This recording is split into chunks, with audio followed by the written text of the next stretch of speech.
Hey friends, today we're going to learn about this plant right here. Do you know what it is? It's Japanese knotweed, and this is one of the most noxious weeds on the planet. In fact, there are major implications around having this even in your yard in some parts of the world, and they try to get rid of this at all costs. It is dominating this planet in many ways, but it's not just an invasive plant, it's also a powerful medicine with one of the most medicinal compounds of any plant we know. So this plant's name is Japanese knotweed, or Fallopia japonica. It's in the buckwheat family. It has these really small raceme type flowers that are an erect raceme that are turned white, and in the summertime they'll be a white or a creamy color. Other names it has is like American or Mexican bamboo, even though it's not related to the bamboo.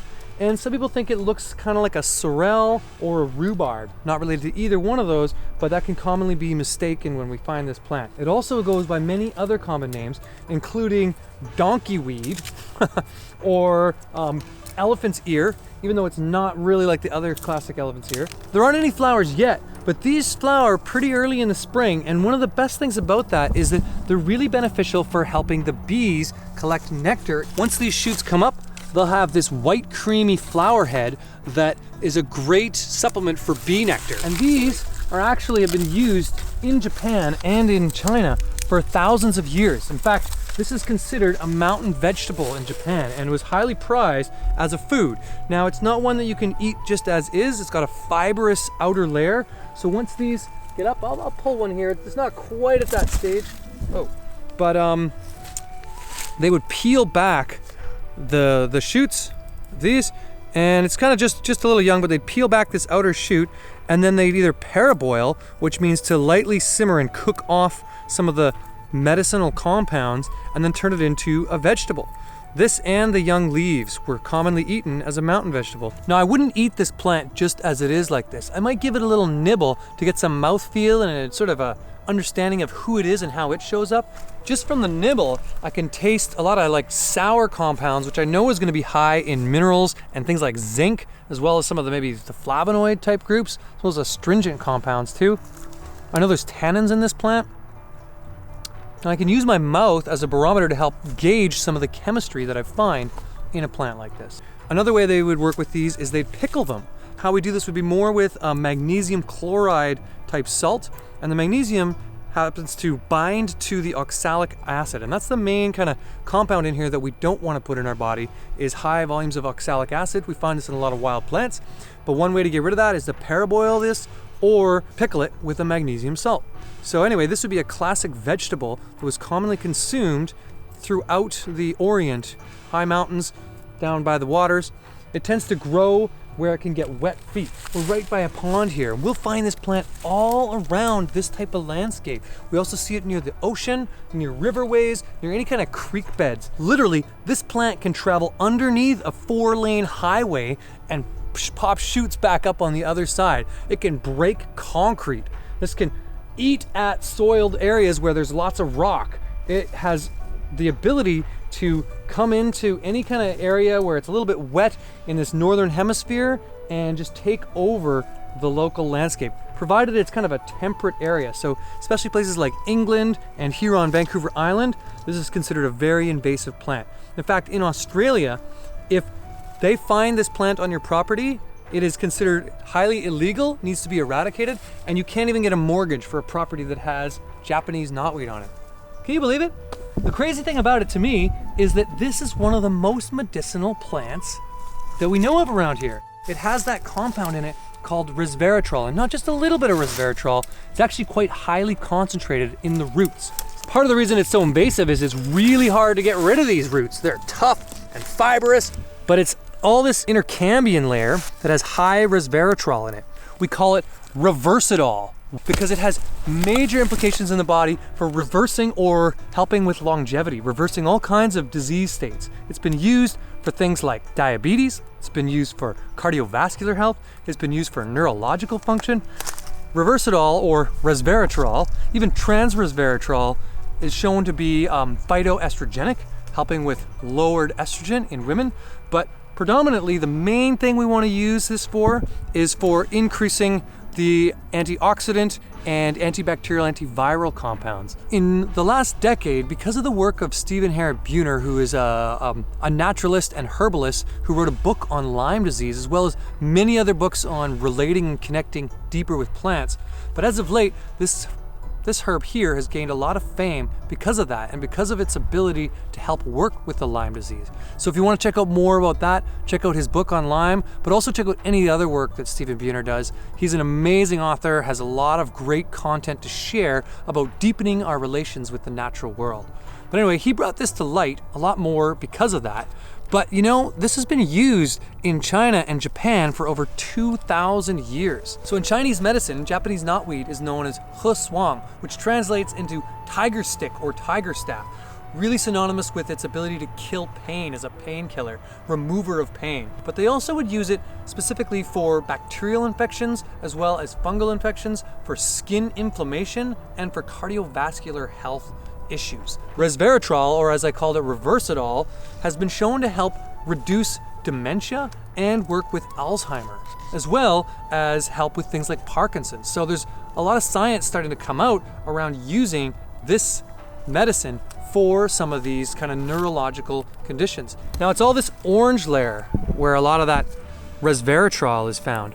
We see resveratrol in many plants, especially in the outer layers of grapes and raspberries and mulberries. A plant uses this compound and these types of compounds to help protect it when it's been injured or from bacterial and fungal infections. So in this case, this plant is highly concentrated in all of this orange layer, and it's using it for its own protection. But what we find is this also helps protect our bodies. So one of the things that resveratrol can help do in the body is it can help work with our cardiovascular health in the sense of thinning the blood and helping with clearing, I guess, blockages in the arteries. Now, of course, this is something you don't want to use when you're on blood thinners or any other kind of medications. In fact, just as a quick warning, any of the medications that work with the cytochrome P450 pathway in the liver, which helps metabolize a lot of these compounds, this can be counterindicated because we want to be careful not to be taking high volumes of herbs like this that'll interact with that pathway while we're on medication. So be careful, but at the same time, one of the highest concentrations of that resveratrol is in this root, so it is one of the most beneficial medicines for capturing that. In fact, there are plenty of companies now making concentrated extracts of the Japanese knotweed because it's so high in those compounds. So how are we going to work with this? Well, we're going to make this into a tincture today. In fact, I'm going to just clean these roots up with a brush and some water and get them nice and clean, and then we're going to chop them up with our snips. We're going to chop them into small pieces like this. The more surface area, the easier it is to make a tincture with it. So we're going to chop them up into small pieces and make what we call 1 to 2, which is 1 part of the herb to 2 parts of alcohol. We're going to use a 75% alcohol with this, and then we're going to macerate that for about 2 weeks and then strain it off and press off the bottom, and that'll make our highly concentrated resveratrol Japanese knotweed tincture. Now we'll use this could be used in adults up to a teaspoon. According to Stephen Buhner in his book, he says up to a teaspoon for adults and about 1/3 of a teaspoon for kids.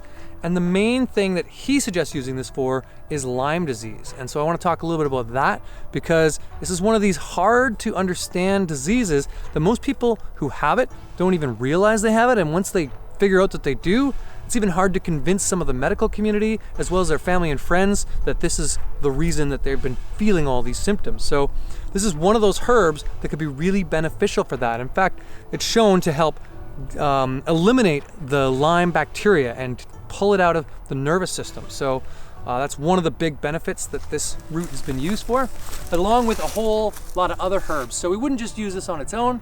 We might want to mix it with some other herbs. Things like ashwagandha. One that Stephen Buhner talks about is Stephania root. He also talks about smilax or the sarsaparilla, and he talks about teasel root. So we might mix this together to make a combination for Lyme, which is something we do at Harmonic Arts. We make a combination kind of like this, but this being one of the more active ingredients that we want to add into that.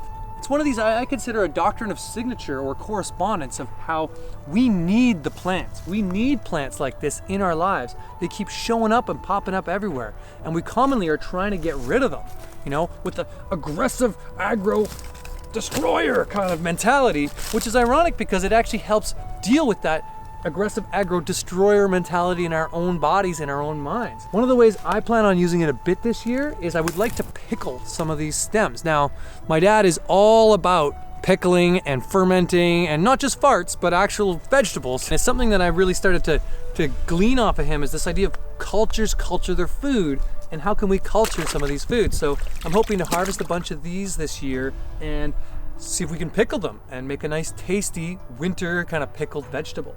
But as well, I've eaten them in the past where we've gone and soaked them and peeled back this outer layer to make them more edible. Now we soak them and then we cook them down. So I'm looking forward to eating some of this plant as well as harvesting it for medicine and making a great tincture to help work with some of the people we have that have Lyme disease in our little part of the world here that really find big benefit from this plant. So before I leave you, I just want to mention that there are a number of other ways in which resveratrol can work in the body, and this being one of the highest concentrations of it, this is one of our best sources for this compound. Now, some of the studies have been showing that it's had major benefits for helping increase the lifespan of an individual, as well as stopping or helping reduce cancer in that sense, or tumor growth. Another way in which this plant can be used is to help stabilize blood sugars in terms of type 2 diabetes or any kind of hyperglycemia.